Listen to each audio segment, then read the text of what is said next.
And welcome back to Real Talk Sports with Rico. Today we're talking about the New York Giants. And the truth about the New York Giants season is, well, it is going to be a challenging season. Starting with point number one off of NFL.com, talking about Daniel Jones and Saquon Barkley. So let's start with Saquon Barkley. I think that he was a huge offensive weapon for the New York Giants. He is no longer with the Giants. He's gone over to the Philadelphia Eagles. So I think that that is absolutely going to hurt the Giants. On top of that, Daniel Jones is coming off an injury, all right? So he got hurt last year, tore his ACL. And not only did he tear his ACL, the New York Giants were looking to possibly replace him in the draft. There was chatter that they might go out and draft a quarterback, and they didn't do so. They ended up getting a receiver in Malik Nabers, but I don't think Daniel Jones was too thrilled about that, which leads me to believe the New York Giants don't necessarily believe in Daniel Jones.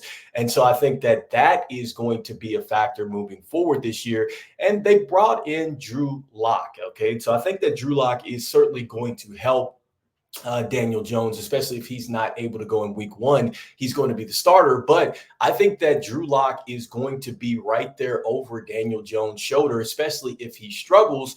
Then there is a chance that Daniel Jones could be replaced, and that would be pretty terrible for the Giants, especially since he just signed a massive extension with the Giants. And so, I think that there is quite a mess on the offensive end when you start there.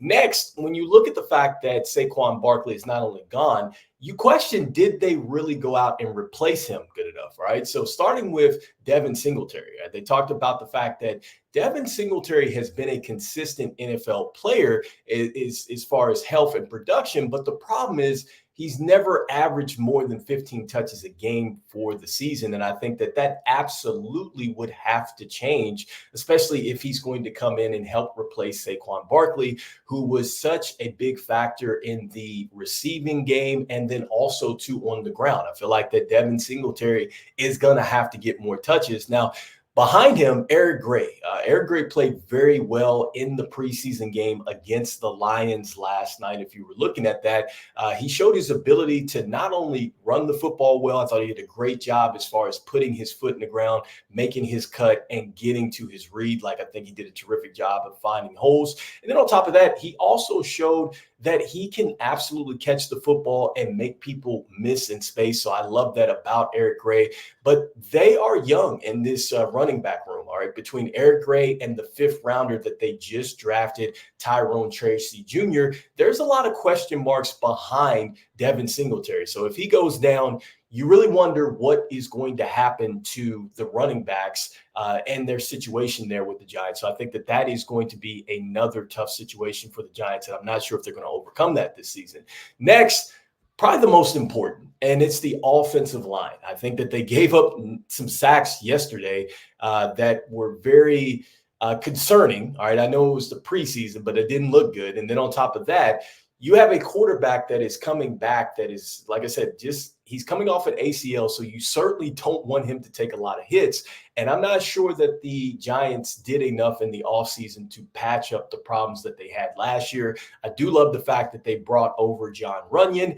And, they're really going to have to depend on guys like Evan Neal and John Michael, who were draft picks of the Giants, to really step it up this year. Not a good sign that Evan Neal has been struggling because of the offseason ankle surgery. So, that's going to be tough for them. And so you hope that they're able to fix that because if you can't keep your quarterback healthy and you can't run the football, then essentially the Giants are going to be in a situation like last year where they're going to struggle to score points. And so lastly, another important aspect and another thing in which I'm going to circle, and I think this is why the Giants are going to struggle this year, is the wide receiving room. I think the wide receiving room is so young, all right? So I love Malik Nabers. I think he was one of the most dynamic playmakers in the draft last year, and I'm glad the Giants went out and got him because I think it's kind of absurd that they haven't had a 1,000-yard receiver since Odell Beckham Jr. left, and that's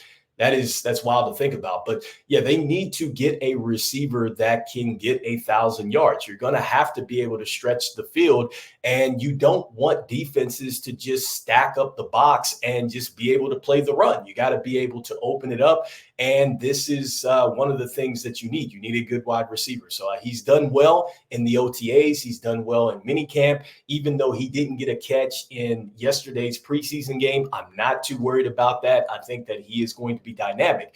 But I am worried about the fact that you don't have the tight end anymore in Darren Waller. He's retired. And then you have some young receivers behind Malik Nabers that are still trying to prove themselves. And so I just think that those combinations are not good for the New York Giants offensively. So I think that they're still going to struggle to score points. All right. And so lastly, the defense is the one bright aspect of the New York Giants this year. I think that they're going to get better. I think that they're going to be able to generate pressure up front without having to call a lot of blitzes.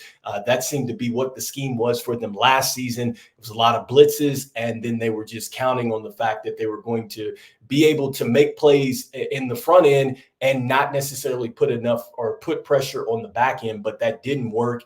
And I think that this year they're probably going to run a bit more zone. The only issue with that is that you have some young corners that you brought in. All right. So they've lost Xavier McKinney. They've lost Adoree Jackson. And now they're going to have to depend on some young players that they went ahead and drafted in the draft this year. Tyler Nubin and Drew Phillips, like those are a couple of names out there that they're going to have to likely step in and help the Giants out immediately. So when you think about that, that is pretty scary, especially for a Giants team that was ranked 27th.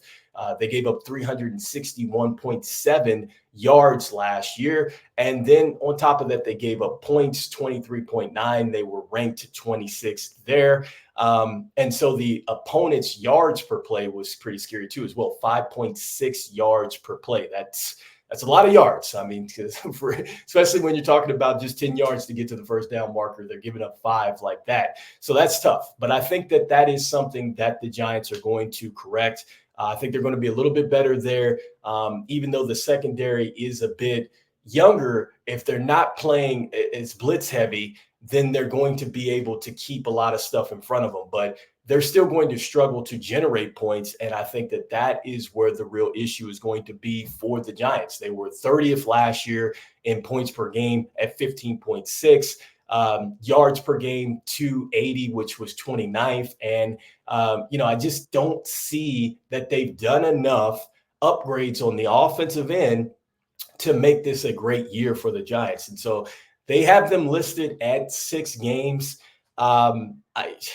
At this point in time, just looking at this, I mean, if the defense is improved, I can see that, yes, they're probably going to win 6 games, maybe 7. I think 8 would be a phenomenal season for the Giants. So I've got them right around like 6 or 7 games for this year. I think it's going to be a challenging year for the Giants. So let me know in the comments what you're thinking. We still have to be talking about the Dallas Cowboys and the Philadelphia Eagles as we wrap up the NFC East preview. Hope you guys enjoy preseason action as we are headed to week 1 of the preseason. Want to thank the fans out there for chiming in on a week-to-week basis and the sponsors for putting sponsorship on this show.